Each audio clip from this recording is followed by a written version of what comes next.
This is such a great question. And what I like about it and why it's so difficult is that there is no one right or wrong answer. One watch doesn't strongly win in any of these categories, and regardless of choice, they are both brilliant. Unquestionably two icons in their own right, not just marvelous designs, but two of the most recognizable rectangular watches in the world. Both garner massive respect in the watch community. Both have been around for almost a century. It's 100 years. With designs that are timeless, without any form of redundancy, and have also been able to push their influence as individual representations of their brands further and further into the future. So given this opportunity to choose, which would you go after? The Cartier Tank or the Jaeger LeCoultre Reverso? Now, instead of just talking about the two, comparing designs and aesthetics like we usually do, I want to add another dimension to this thought exercise. The fact that they both share a rectangular shape is nice. This is where we can find common ground, but other than that, they are so divergent and also represent two very different planes when we consider watch design, manufacturing, history, design for purpose.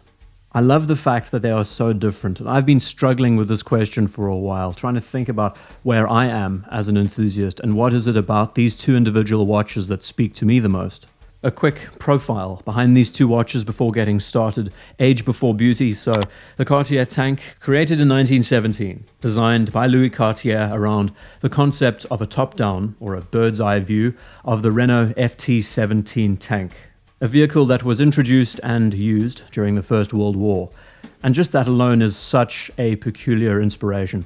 Designers often pull inspiration from the most bizarre things, and this definitely counts as one of these strange references to the past. You can clearly see the resemblance when you do look at a top-down profile of the tank, how the treads end up being the lugs of the case. What I find so fascinating about this concept next to the Reverso and its inspirations, which we will look at in a moment, is that the roles could have almost been reversed.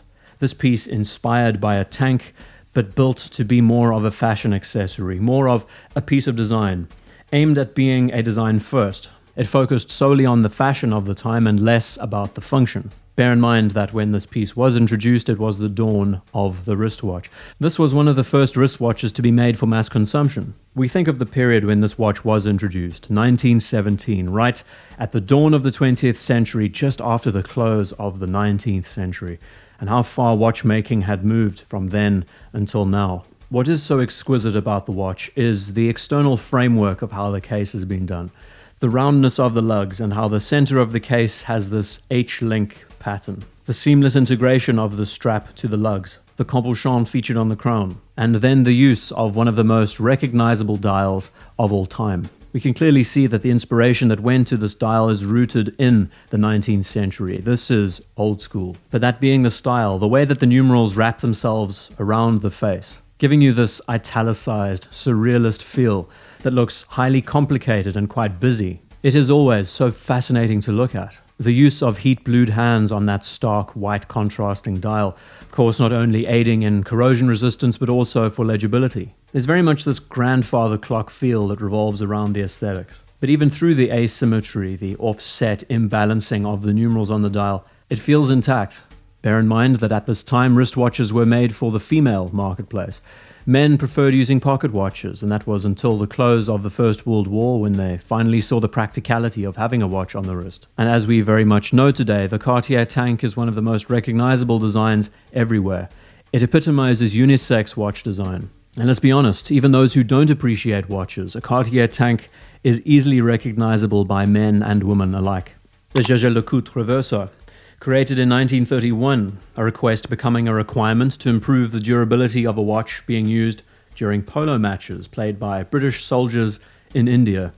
One of the strangest inspirations tied here, and once again we see the intent and the design direction of the watch was so different next to the tank. Where you would expect to see a watch inspired by a tank's design to be robust and solid, so we see something used for a sport being chosen instead, and looks at other inspirations. A really simple but elegant swing door mechanism was created to rotate a section of the case 180 degrees around. What's infinitely more fascinating about the technological advancements that went into the Reverso case is that watches of this time were using cages around the faces, around the cases, in order to protect the dial and the crystal from shattering. These were very much known as trench watches and fell under that name. The creator decided to go against this approach and instead introduce a piece of technology that quite literally flipped it on its face. And here we see a watch that perfectly blends that function and fashion. And this being a watch created during the 1930s, of course, during the height of the Art Deco movement, where the approach of streamlining and flamboyant shapes were often chosen instead of the simpler things. We also saw many examples of restraint being used, not just with watches, but products in general. And when you look to the case of the watch, this is clearly represented when we see the 3 horizontal lines at the top and below. Masterfully done, not just from an aesthetic point of view, but when we think about the function of rotating the case around, it's also an extremely simple way of being able to grip the case without your fingers smudging the glass. There are so many minute purposes linked to this watch, and that's what makes it such an intact design. Sure, it's not as old as the Cartier tank, but it still remains just as relevant today, not just from the forwarding of this mechanical technology, but then the movement and watchmaking as another entirely different thing. It was built for a desired purpose with an elegant solution. That choice of aiming towards simplicity as a part of its foundation.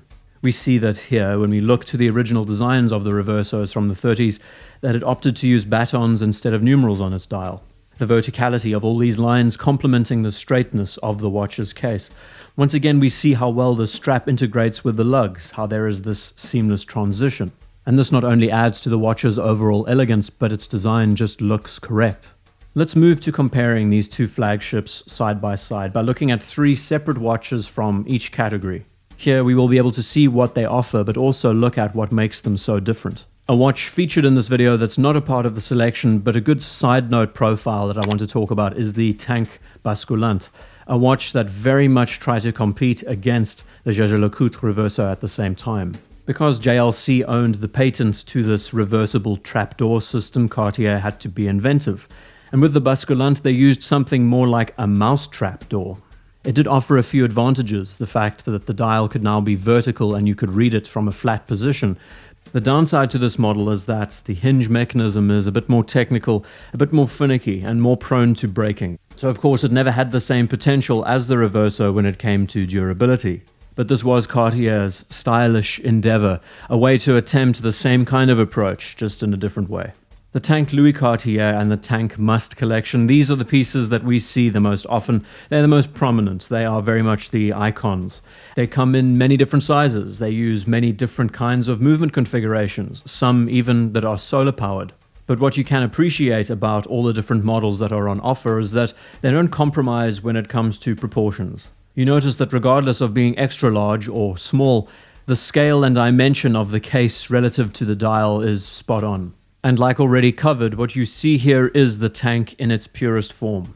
It is the most recognizable configuration, it is unisex, simple to read, elegant, sophisticated, all the adjectives that you want to attach. When we look to the Reverso Classic as a comparable, we notice there are a few similarities and differences between these models all of a sudden. The Reverso Classic, unlike the Tribute collection, uses Arabic numerals on the dial, and this pushes it in a different direction. This actually makes it look way more modern than the Cartier tank. In a similar but different way, there is an excellent sense of balance. This now looks to be a watch that found its inspirations between the 1930s and the 1950s. And in this line alone, there are some beautiful configurations, some with small seconds at the base, some with outrunning seconds, just a clean, dateless dial. Others having full complications, and all the while using the same movement manufacturing technology that has made JLC so famous. And not just aesthetically, this is where you largely see the difference between Cartier and JLC, is that the movements in these watches are very much as important as the design of the Reverso. Not only do they favor this practicality, this simplistic design, but they also want it to function like a traditional watch. Whereas we look to the Must collection that Cartier has just released, they focus solely on the aesthetics and the design quality and not so much about the competency of the mechanical components. They look to use quartz over everything else, and that's not a disadvantage. It's just something the enthusiast might want to put into perspective. The Tank American is one example of many that shows just how varied the creative forms are that go into the cases that belong to Cartier. It's essentially an elongated tank, and with it, you see how the dial and everything else follows in motion. This is where the design and the artisanal quality steps in, where the form is more important than the function, but in saying that, the way that the case conforms to the wrist is something that also adds to the aesthetics. as well as improving its overall wearability, its wrist presence for time telling. At this stage, we start seeing mechanical movements used in these models, and of course precious metals and everything else we would expect. But just like the standard tank, the American is easily noticeable, easily recognizable, clearly a Cartier design.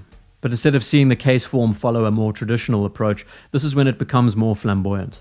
The next phase up to complement this is the Reverso Duo phase. Here is a watch that offers two completely different dials, different color schemes, different layouts. You're basically getting two watches for the price of one. And what I find so amazing about how JLC addresses this is that they don't compromise the form of the watch in favor of the movement. They work the movement around the case shape. This is something that a lot of manufacturers would never do. And this is another reason why JLC gets the credit that they deserve. When we look further to these models, we see deviations with choices of typeface. We see different kinds of finishing used on the dials. And none of these things compromise the aesthetics of the Reverso design. If anything, it improves it. It takes that potential of the original vision and moves it on. And then to one of the most beautiful Cartier tanks ever envisioned, and that is the Cintre. This following the same lines that we saw based in the American, but just a lot more traditional. Some sharing examples of Arabics at the 12 and the 6, others using the traditional Roman font. They're all mechanical, and a lot of these models use the more traditional approach of the Santos Dumont handset. We don't see the sword-style hands as much, but we do see the breguet hands. These types of pieces are extremely rare and are only brought out as special editions, as anniversaries nowadays. But they do very much capture the essence of the rectangular watch, that style, whatever time period they were based on. Whether it's crazy Arabic numerals or Roman numerals, the one element that ties all of these models together is that case shape, that form. And even though these designs look very eccentric, there is still so much grace and elegance to the way the lines flow and work. And then in contrast to that, we see the Reverso Tribute series, the Tribute to 1931, the Tribute Duo Face. These are models that are much more accurate representations of the original Reverso, from the 30s and beyond. So instead of following the classic lines with the Arabic numerals, this instead adopts the traditional batons, some of which don't have sub-seconds, others do. Some have moon phases on the backs of the cases, all the while fusing this old-school design configuration with modern color choices, dynamic options like burgundy, navy, olive.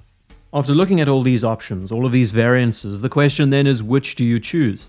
It's so difficult to pinpoint your preference on one watch that does it all for you. The Cartier tank with the Roman numerals is incredible, but then the Reverso case, the way it all works, is a feat of engineering. Wouldn't it be great if you just blended those two parts together? And this is the element I wanted to add into this thought exercise. Even though they are kind of similar when we look to their rectangular forms, they are completely different in every other regard. But where the one succeeds as a design and style icon, the other succeeds as a technological masterclass. The one favors the watchmaking and the function, while the other favors the image. So as an enthusiast, you need to determine what you prefer, what you actually appreciate out of the rectangular watch. The bonus of getting the Cartier tank is that it's widely recognizable and most people will know what it is. On the other hand, for us watch enthusiasts, getting the JLC Reverso, only those of us in the watch collecting space will understand its significance. But neither of them are designed to be loud, are designed to make a statement. They are still the kinds of watches that are elegant and under the radar unless someone knows what they're looking at. And that's what makes them both so special in their own rights. They're 100 years old, they're highly dignified, they're unpretentious. They are still built to be timekeepers that hide under the sleeve. And though they are similar, they are so different. So that's the question. To you, as an enthusiast, which would you choose, the tank or the Reverso? This kind of question's a difficult one for me to look into because I appreciate so many things from both sides, but if it was me to choose between them both, I would go for the tank. I find that the style and the elegance that belongs to the Cartier brand is as important as Levi's jeans today. They very much set the standard, not only made the wristwatch the way it is today, but even at this moment, 100 years later, we can look at this watch and see it as a piece of art. And you could say the exact same thing about the Reverso. It has one of the coolest party tricks in the book. But from there we can see how much more of a flagship model it is because it represents JLC as a watchmaker. The way they infuse all of this great technology into something that is streamlined and basic. It's a fun discussion, and I think one that we will be having until the end of time. Undoubtedly, two of the most important watches that have ever been created that are both rectangles.